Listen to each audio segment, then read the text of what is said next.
Welcome to the Education and Empowerment Podcast. In this show, our hosts explore success and advancement through education by interviewing today's top leaders in the fields of education, business, and technology in order to provide insight into what it really takes to succeed. This show is brought to you by fourstay, a SaaS-enabled online booking marketplace for student and intern housing. fourstay provides turnkey, all-in-one, cloud-based accommodation software solutions for colleges, universities, and organizations.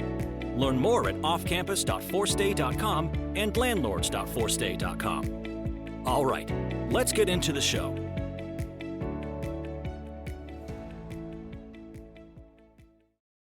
You're tuned to Education and Empowerment Podcast. This is your host, Bakhtiyor Isoev, and I'm coming to you with an amazing episode interview of the president of Association of American Colleges and Universities, Lynn Pasquerella. Lynn Pascarella was appointed president of Association of American Colleges and Universities in 2016, after serving the 18th president of Mount Holyoke College. She has held positions as provost at the University of Hartford and vice provost for academic affairs and dean of graduate school at the University of Rhode Island. A philosopher whose work has combined teaching and scholarship with local and global engagement, Lynn Pasquerella has written extensively on medical ethics, metaphysics, public policy, and philosophy of law. She's also the president of Phi Beta Kappa Society and host on Northeast Public Radio, the Academic Minute. She's also a recipient of Mary Baldwin University Sullivan Award for Outstanding Service to Humanity. Ms. Pasquerella serves as a member of advisory board of the Newman Foundation and sits on the boards of the Lingnan Foundation and the National Humanities Alliance, as well as George Washington University Hospital's Ethics Committee. Named by the Diverse Issue as one of the higher education's top 35 leaders, Lynn Pasquerella is a graduate of Quinebaug Valley Community College, Mount Holyoke College, and Brown University. Ms. Pasquerella has also received honorary doctorates from Elizabethtown College, Bishop's University, and University of South Florida, University of Hartford, and University of Rhode Island. In this episode, Ms. Pasquerella and I are discussing about how to connect the dots for those who are thinking about preparing young people for global citizenship. All right, without further ado, let's dive into this amazing episode. Hello and welcome to Education and Empowerment Podcast. Today, I'm very thrilled to welcome Lynn Pasquerella. She is the CEO, President of American Association of Colleges and Universities. And in this episode, we are going to be discussing a numerous of topics. But the main topic that we're going to discuss is going to be about bridging the gap. How do we connect the dots for higher education stakeholders? And we'll make the case for preparing young people for global citizenship. Without further ado, Ms. Lynn, welcome to our show. Thank you so much. It's my pleasure to be here. We are very thrilled. And we wanted to start our episode by asking you if there's any quote that inspires you. There are no particular quotes, but when I think about what inspires me, I turn repeatedly to essays by Bart Giamatti, his Green Fields of the Mind, and Tolstoy's My Confessions. While seemingly disparate, both essays have in common a focus on the frailty of human existence and how to find meaning and purpose given the inevitability of death. That's amazing. That's amazing. And, many young people are going through those at the moment. They are trying to find, the meaning and purpose through higher education and through the work that they do. How, if you were to reflect back, tell us how you got started in higher education in the first place. My journey to higher education is, I think, certainly unpredictable. I graduated from high school at the age of 17 and attended a local community college that had just opened up in the town in which I lived. I had a full scholarship to go to my state's flagship university, but decided to attend a community college so that I could be a caregiver for my mother, who was chronically ill. Neither of my parents had the opportunity to graduate from high school. My father joined the war effort following Pearl Harbor Day when he was only 16 years old. And my mother got married at 16 at a time when you couldn't be married and be in school. Oh, wow. And so she gave up her dream of being an English teacher. When I was 11 years old, she became a single parent, and both my parents spent their careers working in factories. I had the opportunity to work alongside her in a light switch factory where she was doing piecework when I was 16, and was able to escape that work only because of funding under a federal comprehensive employment training act, the CETA funds. And I went to school under Pell Grants and Perkins loans, and it transformed my life. My first semester in college, I had a philosophy professor who was asking questions that I thought I was the only one asking of hubris, but I became enthralled with philosophy and those kinds of questions about meaning and purpose in life. And so 2 years later, I transferred to Mount Holyoke College and was a philosophy major. And then 2 years after that, was headed off to Brown for my PhD in philosophy. And what I wanted to do was to spend my career engaged in working with students and in grappling with those most fundamental questions of human existence. And so that was my start in higher education. That's amazing. And that's very inspiring. I think, each one of us have that story that transforms the way we think, the way we act, the way we lead. And I'm sure that, those experiences shaped for the work that you do now, inspiring and leading such a big association that has its footprints in higher education to its successes and, coming over the challenges and opportunities. And I was hoping that you could tell us a little bit more about the work that you do with American Association of Colleges, Universities. Perhaps shed more light into, why does it exist and what's the mission and the vision and what kind of work it does with educational institutions in the United States. The mission of AAC&U is to advance the vitality and public standing of liberal education by making equity and quality the foundations for excellence in undergraduate education in service to democracy. And so we recognize that inextricable link between liberal education and our nation's historic mission of educating for democracy. When I graduated from Brown, I left with a deep and abiding commitment to providing access to excellence in higher education, regardless of socioeconomic background, to certainly the centrality of liberal education, but also to advancing Benjamin Barber's notion of colleges and universities as civic missions, where we not only educate people to be free, but we free them to be educable by serving as a visible force in the lives of those who are the most underserved members of society. Right. AAC&U has provided this wonderful forum for engaging in all of this work, and it's been my honor and privilege to serve as its president. That's amazing. As I'm hearing this, I'm reflecting on the 10 years, I mean, a decade from, 2011, 2010. I mean, it's been always there, but I've been noticing a lot of pressure on the past decade from the public and seems like public is losing trust in, higher education. What would you say is the root cause for that? I mean, what triggered all of this? It's interesting because in the 80s, certainly with Ronald Reagan's presidency, his governorship a decade before, there was a shift away from the notion of higher education as a public good to viewing it as a private commodity. And Mhm. that coincided with colleges and universities opening the gates to students of color, to first generation students, to women. And now we have gotten to the point where that commodification of higher education has resulted in this notion of tuition in exchange for jobs. And Right. so there's pressure. We see legislation introduced in a number of states, Florida, for instance, where they were trying to remove funding for Bright Futures scholarships if students weren't majoring in a field that was deemed immediately employable. So the evisceration of the Right. liberal arts and sciences, a focus on STEM, and not only on STEM, but on jobs. Right. And so that's fueled this current prevailing national rhetoric that has called into question the value of higher education in general and liberal education in particular. That's yeah. Yeah, you're so right. And if you were to name maybe, a couple of initiatives that, you're proud of that either, association itself or the members of the, association are currently doing into helping transform that into more kind of a positive, worldview about, higher education in America, what would those be? Oh, there's so much remarkable work taking place at colleges and universities of all types across the country and indeed around the world. And our membership reflects not only national institutions, but global institutions.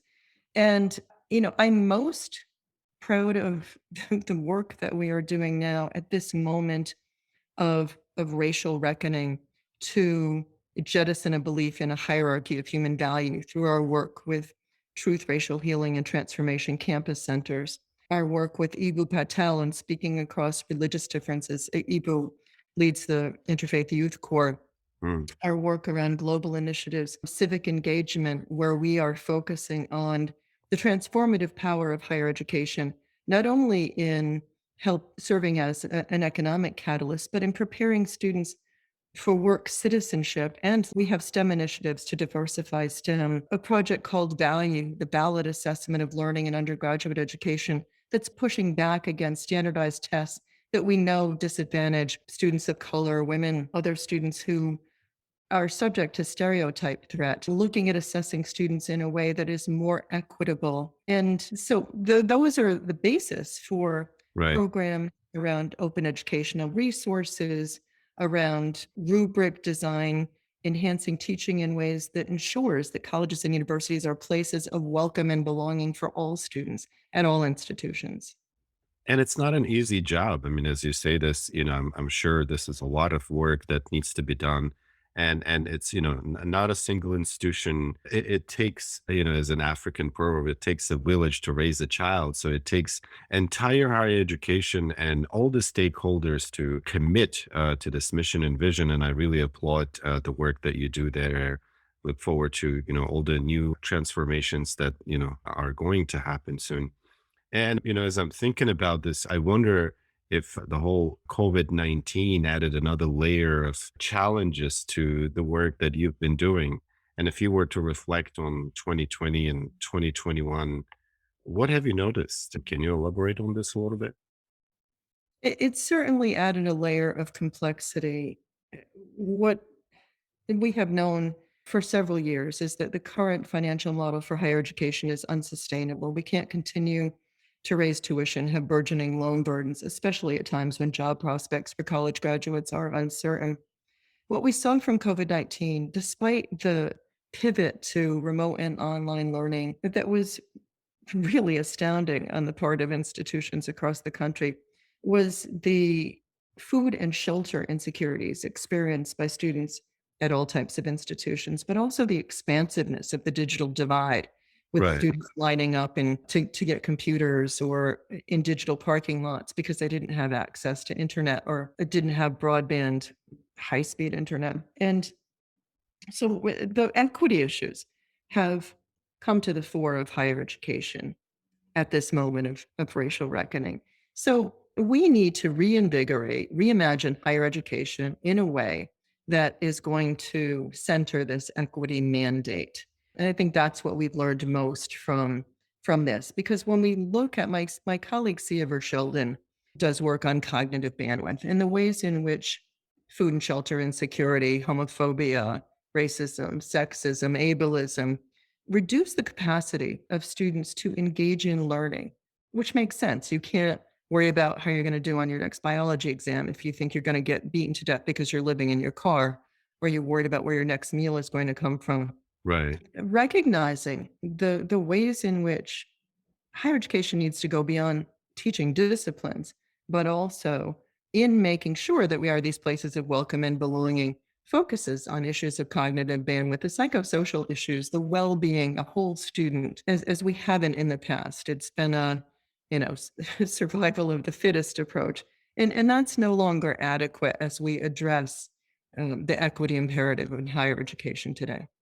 That's amazing. As you're saying this, it reminds me of my conversations with numerous leaders like yourself, across higher education in the United States. And the conversations we have with them is around, student success outside of classroom. I Mm. mean, there's a lot of research into how, students only get about 15% of, what they learn from the classroom, and then 85% of it comes from outside of classroom. And So, higher education leaders like yourself are tasked with creating environment that is inclusive and that prepares the student as a whole, not just, for that classroom experience, but also the living situation and the subject that you also addressed about racial discriminations, the different type of discriminations that are out there. And I'm very honored to be speaking with you today because as a leader of such an influential higher education institution association, you are at the front of the decision making process, and you help other leaders to help shape where the future is going. So I'm sure our podcast listeners will be curious to hear to what kind of lessons would you share with our podcast listeners who could be college presidents or VPs and people who are running higher education institution, to address them into the lessons about improving undergraduate and graduate education and advancing liberal education. What can we do and what can we collectively do, right, to prepare young people for global citizenship? Oh, there's so much embedded in that question, and thank you for it. I think more than ever, institutions need to demonstrate that they are anchors in their communities, illustrating that their success is inextricably linked to the psychological, social, educational, economic well-being of the members in the communities in which they're located and those they seek to serve, of higher education as existing within the ivory tower, our power as public intellectuals to speak to those outside of the academy in ways that resonate with them if we hope to make any progress in restoring public trust in the promise of liberal education and indeed inclusive excellence. We also have to focus on student success, not just providing access to higher education, Right. but supporting ways for students to complete that education. And so you mentioned this, that studies from Gallup have shown that students are successful when they have faculty members who reach out to them outside of the classroom, students Right. who engage in hands-on learning, addressing real-world problems. So every institution needs to provide those opportunities for all students to engage in high-impact practices, to address the unscripted problems of the future, to apply their knowledge and skills in ways that allow them some agency, to center on the issues that matter to them most, and to connect curriculum to career in ways that are going to position them for success in work, citizenship, and life. And so that involves community engaged learning, service learning projects, intern applied learning that's integrative, that Right. doesn't focus on disciplines as disconnected silos, but rather as varied approaches to the same enlightened end. Yeah, you're right. I'm kind of thinking about this also from a perspective of, parents or the public. What advice would you give to, the public, so to speak, the collective of parents and others who are involved in, higher education, whether it be service providers or, the different partners, across the spectrum? What can we do together to help move that to the next level? If we've learned anything from COVID-19, the ensuing financial crisis, this moment of racial reckoning, is that the problems of the future, like COVID-19, are not going to be resolved through narrow technical training, but rather through a liberal arts and sciences education. When I think about what physicians had to deal with, other healthcare givers had to deal with in relation to COVID-19, it didn't matter how much technical training they had in the sciences when they had to make decisions about who should get the last ventilator, whether to hold hands with a dying patient, or who had no family because of hospital imposed restrictions on visitors, or whether to go treat somebody who might survive, whether to risk the lives of their own families by continuing to work when they didn't have access to the proper protective equipment. And so these kinds of ethical dilemmas, the moral distress that they faced, the need to allocate scarce resources, wasn't something that going to be resolved through their training in science, but through this integrative approach to learning in the humanities and the social sciences. And this is the kind of education that will prepare students for success in the future, an education that prepares them to be adaptable and flexible in the face of rapid change, to engage in moral imagination, imagining what it's like to be in the shoes of another different from oneself, Right. These are skills that are central to a liberal education that are essential to thriving in the 21st century and beyond. That's right. That's right. And as you mentioned, I think during COVID, one of the things that we learned at fourstay by talking to so many institutions is that leaders were, tasked, obviously, as you said, trying to decide, where things will go. Should they be serving parents or should they be serving the faculty? And it was very hard to make those decisions. And a lot of those reflections and strategic thinking helped them realize that there are a lot of unnecessary, or how would I phrase this, other processes that could be done differently. If you were to address these leaders who are currently tasked figuring out how to navigate within those limited resources, what areas would you pinpoint to them to say stop this or don't focus on this? Or what are you seeing across the board from different institutions that you'd like to share through our podcast? There's such enormous pressure on campus leaders to respond to short-term tactical issues as opposed to engaging in long-term strategic planning. You have a board of trustees, alumni, you've got faculty, staff, students, community members, and each might have different desires. So the goal, of course, is to always be transparent, to communicate as much as possible, to ensure that people understand why you're making the decision you're making, even if it's not one with which they agree. So collaboration, cooperation, transparency, and demonstrating a genuine commitment to shared governance, but focusing on the long term and ensuring that all of your decisions are grounded in the mission, vision, and values of the institution is I think the best that we can do in these trying moments. This is so empowering. This is so empowering. And as we kind of wrapping up our episode, I was hoping that you would leave us with a piece of wisdom or any quote on either education or empowerment. You know, Mark Twain once said that all schools, all colleges have two great functions: to confer and to conceal valuable knowledge. We have to prove him wrong in order to restore public trust in higher education.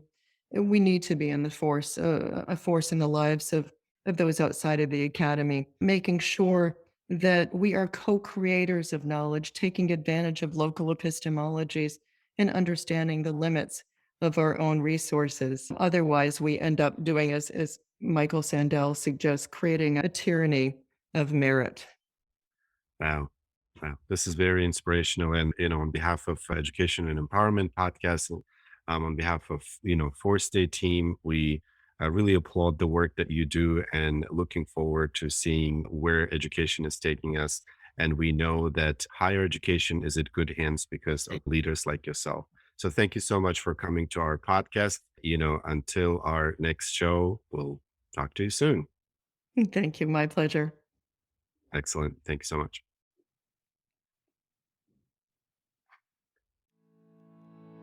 We hope you've enjoyed this episode of the Education and Empowerment Podcast. This show is brought to you by fourstay, a SaaS-enabled online booking marketplace for student and intern housing. fourstay provides turnkey, all-in-one cloud-based accommodation software solutions for colleges, universities, and organizations.